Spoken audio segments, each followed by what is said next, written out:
juz belajar.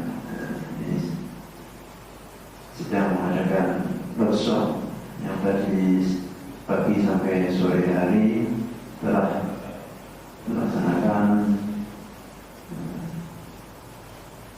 pelatihan pembahasan Al-Quran, sistem metode 4 jam bisa membaca Al-Quran.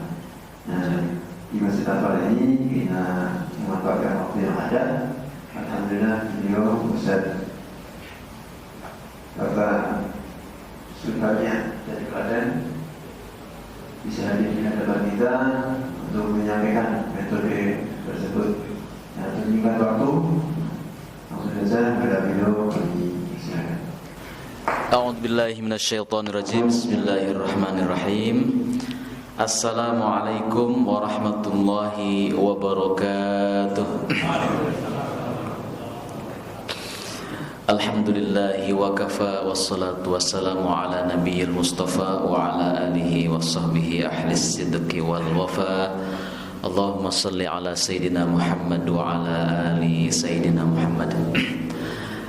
Yang kami hormati Ketua Takmir Masjid Al-Falah dan segenap jamaah yang berbahagia yang insyaallah dirahmati Allah Subhanahu wa taala. Alhamdulillah, segala puji kita panjatkan hanya kepada Allah Rabb semesta alam. Kemudian juga rahmat salam semoga tetap tercurah terlimpah kepada junjungan alam Habibana wa Nabiyana Muhammad sallallahu alaihi wasallam.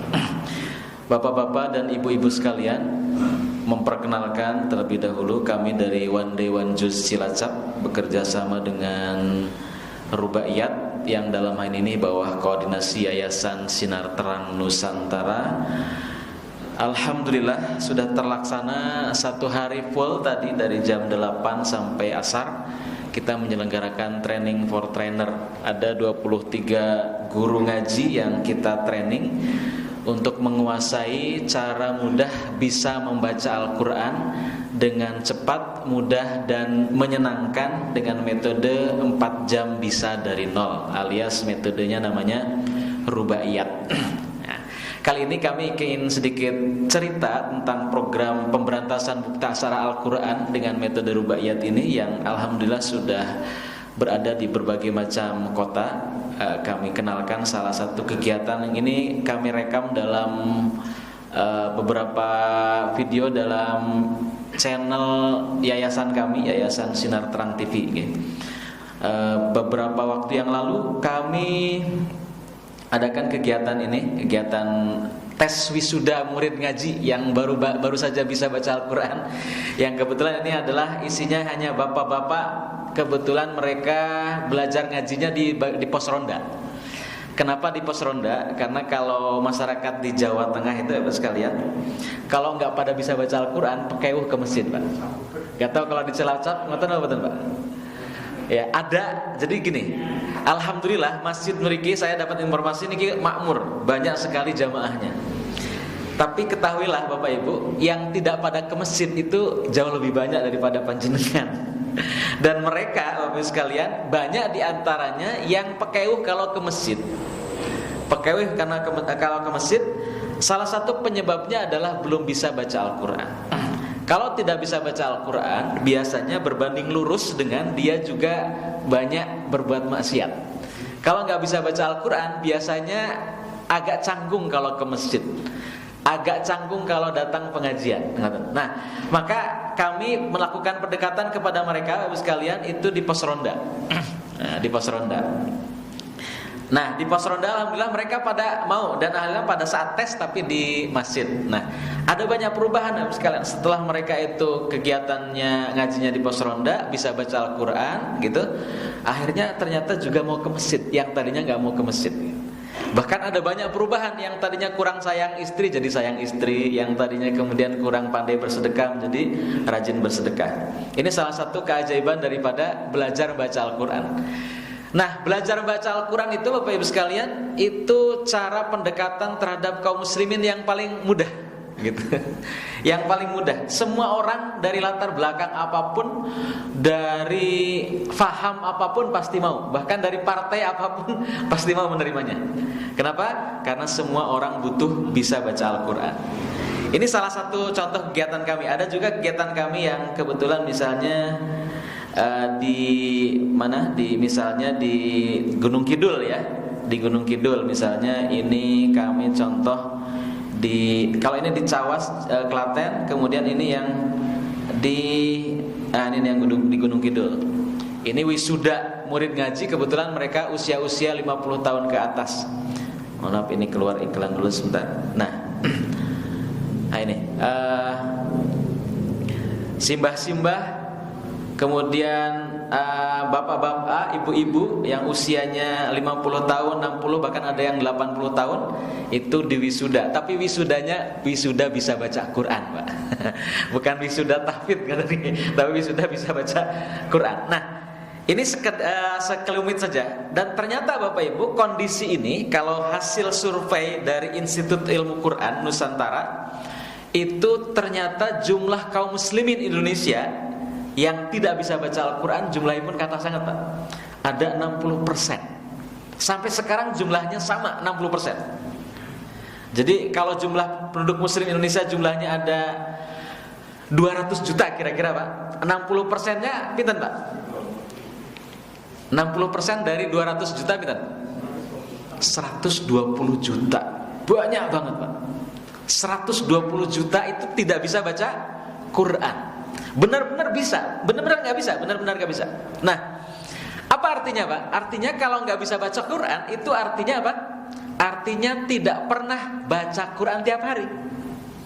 Kan bisa baca kulhu misalkan Al-Falaq, An-Nas gitu kan, surat Fatihah. Tapi kecil kemungkinan, Pak, kalau sudah tidak bisa baca Al-Quran.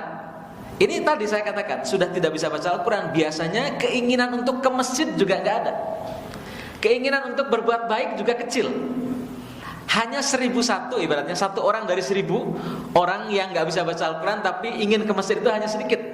Tapi sebagian besar yang tidak bisa baca Al-Quran itu mereka tidak mau datang ke masjid, tidak mau ikut ngaji gitu, tidak mau berbuat baik. Banyaknya itu gampang tergoda dengan perbuatan buruk atau maksiat. Nah, artinya juga bahwasanya 120 juta umat muslim yang gak bisa baca Al-Quran itu berarti dia setiap harinya tidak mendapatkan rahmat dari Allah Subhanahu wa ta'ala karena bacaan Quran, karena gak pernah baca Quran. Padahal Al-Quran itu diturunkan wa nunazzilu minal Qur'ani ma huwa shifaa'un wa rahmah. Dan aku telah turunkan Al-Quran itu hanya untuk supaya Al-Quran itu menjadi syifa, obat, dan juga rahmat. Rahmat ini apa, Pak? Rahmat itu diantaranya adalah dia yang tadinya sakit menjadi sembuh, yang tadinya sulit dikabulkan doa-doanya dimudahkan, dikabulkan doanya, rezekinya dimudahkan. Itu adalah rahmat di dunia, termasuk masuk ke dalam surganya Allah Subhanahu wa taala, itu juga rahmat Allah Subhanahu wa taala. Kata sangat, Pak, 120 juta. Di Cilacap kemungkinan besar, karena jumlah penduduk Cilacap kemungkinan informasinya 2,5 juta. Kalau 60%-nya itu kira-kira sekitar 1,2 sampai 1,5 juta. Jumlah penduduk Cilacap yang tidak bisa baca Quran. Hanya memang nggak kelihatan, Pak. Hanya nggak kelihatan. Orang-orang tua yang nggak bisa baca Quran itu nggak kelihatan. Kalau di Klaten tuh, Pak, saya kebetulan tinggal di Klaten, ya, tinggal di Klaten. Itu saya sering menemukan ada seorang yang rajin ke masjid, bahkan dia menjadi imam di imam khotib, jadi khotib Jumat gitu. Dan saya perhatikan ini bacaannya kok kayak gini ya. Setelah saya cek ternyata memang nggak bisa baca Al-Quran. Ada di Klaten tuh, Pak. Tapi alhamdulillah mending, Pak, daripada kemudian dalam artian ini, maksudnya pede gitu kan, daripada kemudian yang lain nggak mau gitu kan. Ada ya lumayan lah gitu. Tapi yang menjadi persoalan kan, kasihan gitu kan, jamaahnya dipimpin oleh imam masjid yang tidak bisa baca Quran. Bapak Ibu sekalian, ini real kondisi masyarakat Indonesia seperti itu, tidak bisa baca Al-Quran. Nah, Bapak Ibu, yang tidak bisa baca Quran itu kan butuh ditolong tuh, Pak sekalian, butuh ditolong untuk segera bisa baca Quran. Ada ratusan metode baca Al-Quran yang tersebar di seluruh Nusantara, banyak sekali. Nah, kalau mau dikelompokkan ada dua. Ada metode yang sifatnya untuk membentuk murid ngaji mahir. Ada yang metode yang sifatnya untuk membentuk baru bisa baca Quran. Bagus yang mana Pak Bu? Dua-duanya bagus, insya Allah. Dua-duanya bagus. Kalau mahir itu insya Allah orang kalau sudah bisa baca Quran, bacanya bagus gitu ya. Tapi kalau bisa, kelebihannya kalau baru bisa, cepat bisa baca Al-Quran gitu ya. Cepat bisa baca Al-Quran. Dan itu artinya cepat memudahkan orang bisa segera mendapatkan rahmat dari baca Quran. Walaupun waktu membaca Qurannya masih terbata-bata, masih salah-salah gitu. Karena jangan sepelekan gini Pak. Mungkin saya pernah menemukan ada seorang beberapa ustadz itu agak sedikit bernada Quran menyepelekan. Buat apa sih Mas kok ngajari Quran cuma hanya sekedar bisa baca Quran? Bacaannya masih kayak gitu kan. Bacaannya masih terbata-bata, buat apa gitu. Bapak Ibu, tadi saya sering mengulang-ulang gini Pak. Orang yang tidak bisa baca Al-Quran puluhan tahun itu merindukan, ingin sekali bisa baca Al-Quran. Betul Pak G? Ingin sekali. Dan ketahuilah, selama tidak bisa baca Al-Quran, mereka, Bapak Ibu, itu banyak sekali masalah-masalah yang menimpa dalam hidupnya, itu tidak selesai-selesai. Tapi ketika sekali bisa baca Al-Quran, walaupun terbata-bata, ketika membacanya itu penuh dengan perjuangan. Ibaratnya baca satu halaman saja 10 menit gitu. Satu halaman 10 menit. Padahal orang yang lancar baca Quran, satu juz itu 30 menit Pak. Satu juz itu kan 10 lembar gitu. 10 lembar atau 20 halaman. Ini satu halaman 10 menit, tapi penuh dengan perjuangan. Tapi dia lakukan tiap hari terus begitu. Dan dia cerita ke saya, luar biasa Pak Tata ya. Dia bilang gini, saya punya banyak sekali perubahan setelah setiap hari baca Quran. Apa Pak perubahannya? Pertama, saya jadi rajin ibadahnya, katanya gitu. Terus yang kedua, hati menjadi tentrem. Yang selama ini gak pernah saya rasakan perasaan ini, katanya gitu. Terus saya menjadi sayang kepada istri saya. Saya juga menjadi gampang sedekah, gampang untuk berbuat baik. Dulu katanya, ini yang saya ceritakan, namanya Pak Plorok ini Pak. Pak Plorok itu tukang beca. Saya itu, ini Pak Plorok namanya nih. Ini saya wawancarai beliau. Beliau cerita gini. Panggilannya sih Pak Plorok, tapi namanya bukan Plorok ya. Beliau cerita gini. Dulu saya tuh kan sebelum bisa baca Al-Quran tuh kan sering tidak punya uang katanya. Sering kejadian tuh gak punya uang. Pada saat gak punya uang, hati tuh pokoknya kayak gimana gitu, gak punya uang. Saya berpikirnya, saya kira-kira harus pinjam siapa ya? Saya harus minta tolong siapa ya? Pas gak pegang uang di kantong. Sekarang Pak Ustadz katanya gitu, saya karena sudah bisa baca Al-Quran, hati itu tentrem. Ketika nggak punya uang tuh santai aja gitu. Nggak pernah saya minta tolong orang lain. Saya yakin kok nanti beberapa hari berikutnya atau beberapa jam berikutnya ada datang rezeki kok gitu.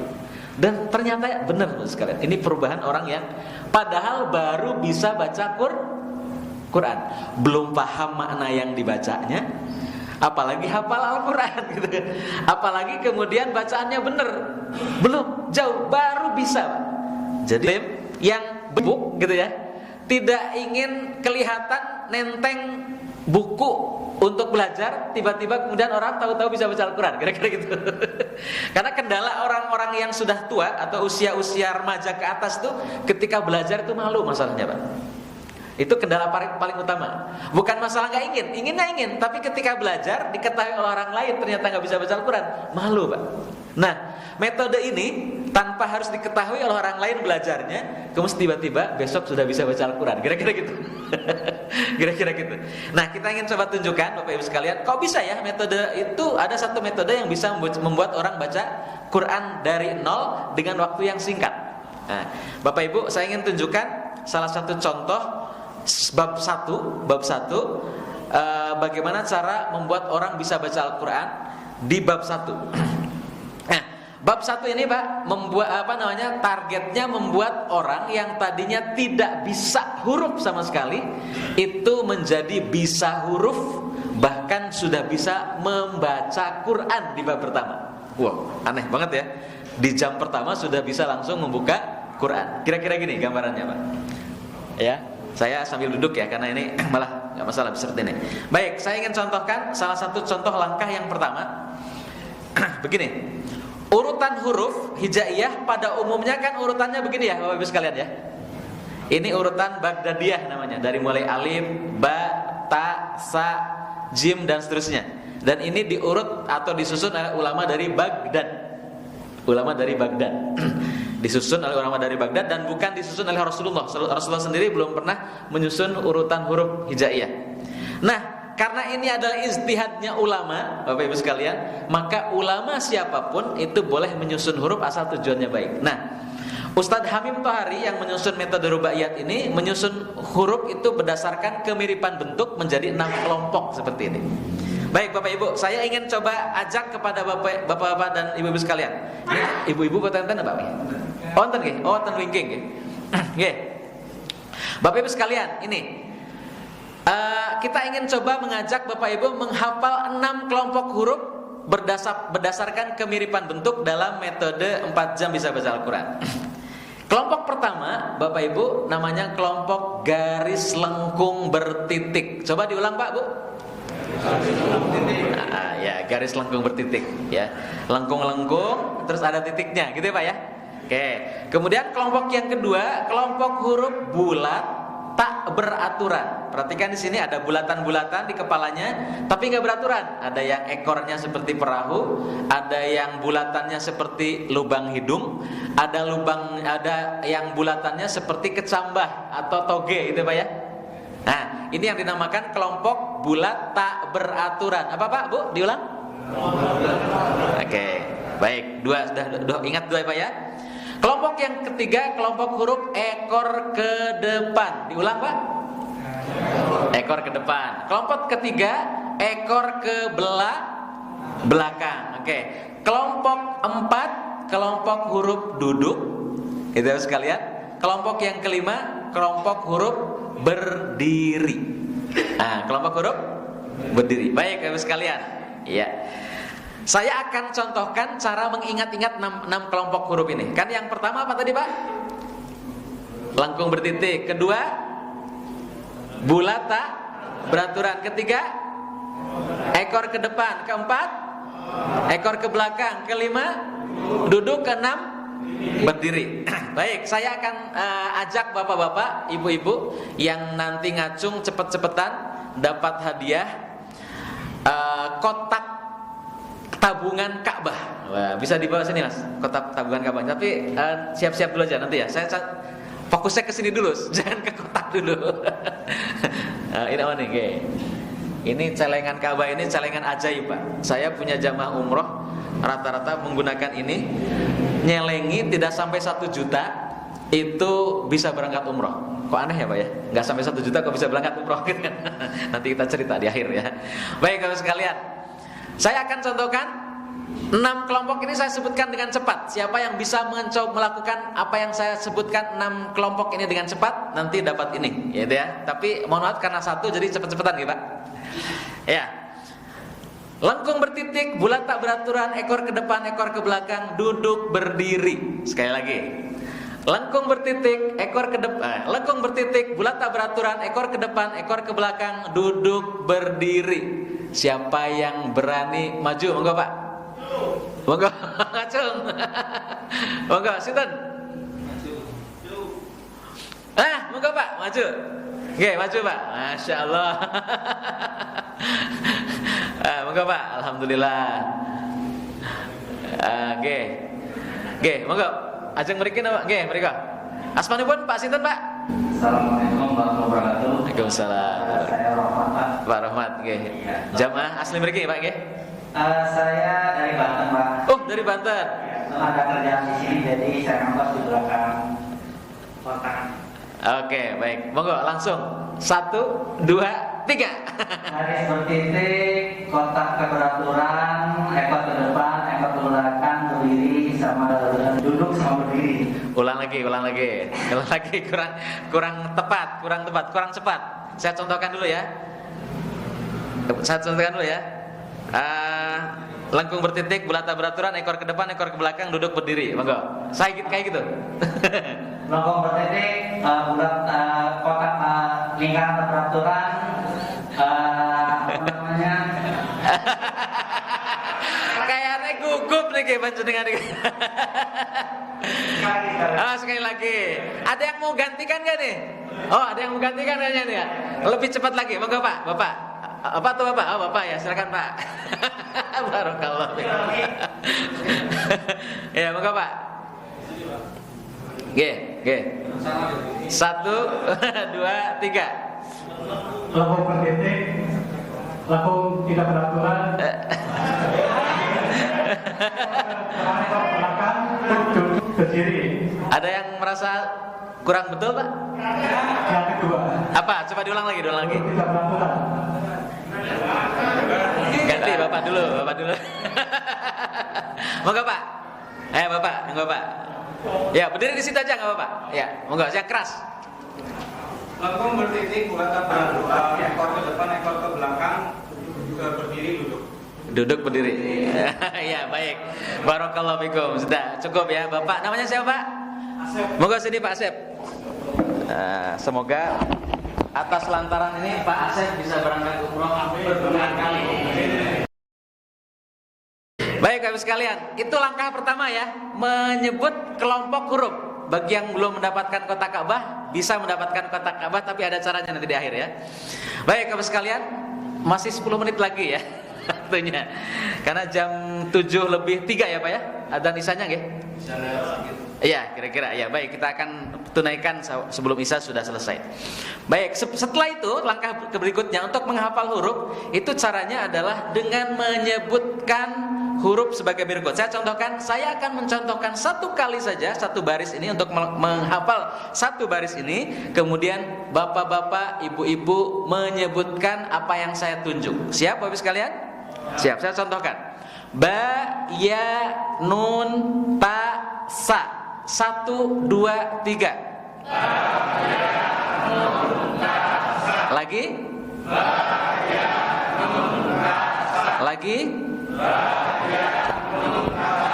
Baik, biasanya kita ulang 15 kali, kemudian kita balik dari kiri ke kanan. 1, 2, 3.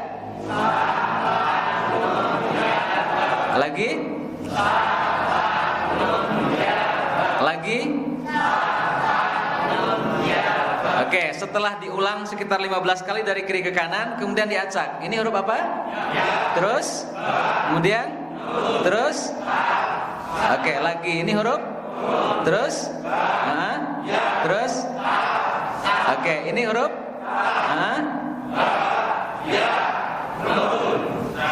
Terus seperti itu. Berarti kalau sudah bisa membaca acak seperti itu, sudah hafal satu baris.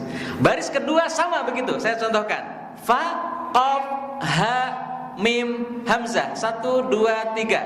Fa, qaf, ha, mim, hamzah. Lagi. Fa, qaf, ha, mim, hamzah. Lagi. Fa, qaf, ha, mim, hamzah. Dan seterusnya 15 kali. Sekarang dibalik dari kiri ke kanan. 1, 2, 3. Hamzah, mim, ha, qaf, ha. Lagi. Hamzah, mim, ha, qaf, ha. Lagi. Baik, sekarang kita balik ya Bapak Ibu sekalian. Kita acak. 1, 2, 3. Terus? Oke, sekarang ini? Ya, kira-kira cara bekerja belajarnya seperti itu. Dibolak-balik dari kiri ke kanan, dari kanan ke kiri gitu kan? Itu kenapa kok begitu Pak? Kenapa begitu? Saya tanya, sekarang tanya Bapak Ibu. Bapak Ibu semuanya baca hafal surat Fatihah? Hafal. Saya tanya, sengaja menghafal surat Fatihah atau hafal dewe? Hafal sendiri kan? Iya enggak? Kenapa kok hafal sendiri? Karena sering diulang. Bahkan mungkin di sini ada yang hafal surat Yasin, ada enggak? Kenapa hafal surat Yasin? Karena sering baca surat Yasin setiap malam Jumat gitu kan misalnya. Gimana? Kalau tahlilan mesti hadir misalnya pun nih. Nah, inilah ajaibnya cara menghafal huruf pun juga begitu caranya. Terus begitu sampai bawah itu biasanya kita habiskan waktu hanya sekitar setengah jam saja. Setengah jam semua hafal, 29 huruf itu hafal dengan cara seperti itu. Ya, nah setelah itu baru kita kearahkan ke sini.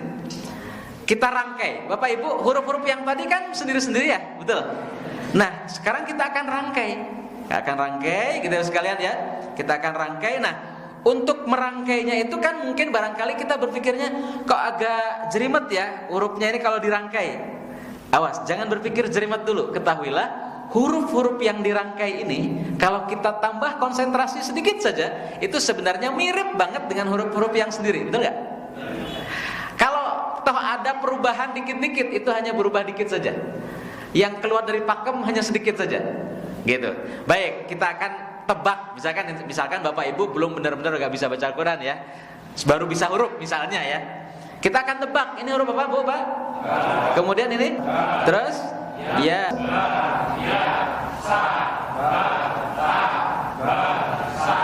nah seperti itu. Kalau sudah bisa membaca huruf seperti itu walaupun masih susah, diulang-ulang dari kanan ke kiri. Ba, ya, nun, ba, ya, ta, ba, ya, ba, ya, nun, ta, terus diulang lagi sampai 5 kali, 6 kali. Kalau sudah lancar menyebutnya, berarti dia sudah menyebutkan huruf, bisa membaca huruf ketika dirangkai. Yang ini juga sama kasusnya, diurut begitu dari kanan ke kiri, dirangkai bisa, berarti sudah bisa untuk kelompok yang ini. Yang ini juga sudah bisa, berarti sudah bisa. Yang ini sudah bisa, berarti sudah bisa. Terus sampai halaman ke-10, lam, alif, lam, ha gitu kan. Sudah bisa membaca seperti ini, Bapak Ibu. Saya kalau sebagai seorang guru ngaji mengatakan kepada murid-murid ngaji di halaman 10, Bapak Ibu luar biasa. Bapak Ibu sudah bisa membaca huruf dari halaman 6, 5 sampai halaman 10. Itu artinya berarti Bapak Ibu sudah bisa baca Al-Quran. Sudah bisa mengatakan begitu kepada murid, Pak. Kenapa? Karena inti membaca Quran sebenarnya membaca huruf ketika dirangkai. Kalau huruf itu ketika dikasih a, i, u, an, in, un, sukun, tasdid, panjang, pendek, itu hanya bumbu saja sebenarnya.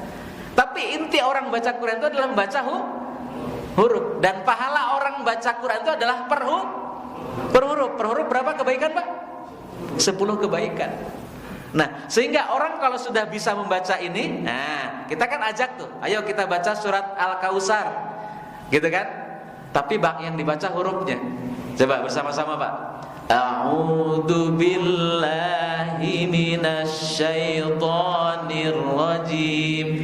Bismillahirrahmanirrahim. Alif, terus nun, terus alif, ain, ta, ya, nun, kaf, alif, lam, kaf, waw, sa, ro. Nah, kalau murid ngaji sudah bisa baca seperti itu, Pak, itu berarti 75% kemampuan bisa baca Al-Quran sudah dipegang. Yang berikutnya gampang. Ketika huruf itu ketika dikasih vokal a, i, u, tinggal dilakukan saja. Baba, bibi, bubu, babi, bu, ya, yi, yu, ya, yi, yu, na, ni, nunu, na, nu,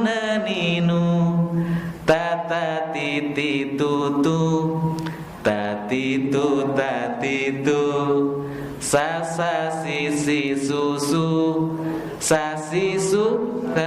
su. Dicoba bapak-bapak yang ini dan ibu-ibu. 1, 2, 3. Fa, nah, terus fi, fu, terus ko, ki, ku, nah, ha, hi, hu, ma, mi, mu,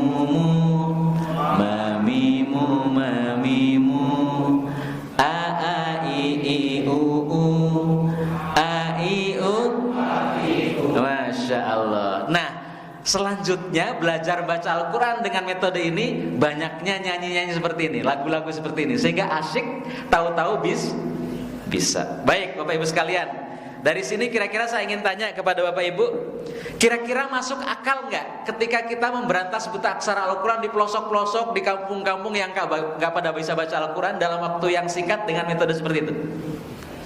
Masuk akal Pak Ke? Alhamdulillah. Nah, ini yang kemudian kita lakukan, dan juga kami juga membuka kesempatan kepada jamaah yang di Masjid Al-Falah ini, Mbak Menawi mau ikut belajar bersama dengan kami siap hadirkan guru ya Mas ya ke sini. Atau mungkin kalau ada calon-calon guru ngaji di sini ingin ada pelatihan khusus, kami siap juga hadir untuk mengasih pelatihan seharian penuh gitu kan. Baik itu online ataupun offline langsung di sini. Nah, Bapak Ibu, sekaligus kami ingin sampaikan program-program kegiatan yang kami lakukan seperti yang tadi disebutkan di YouTube ini atau di channel kegiatan pemberantasan buta aksara Al-Quran ini, itu alhamdulillah itu disokong oleh banyak umat muslim dari seluruh Indonesia.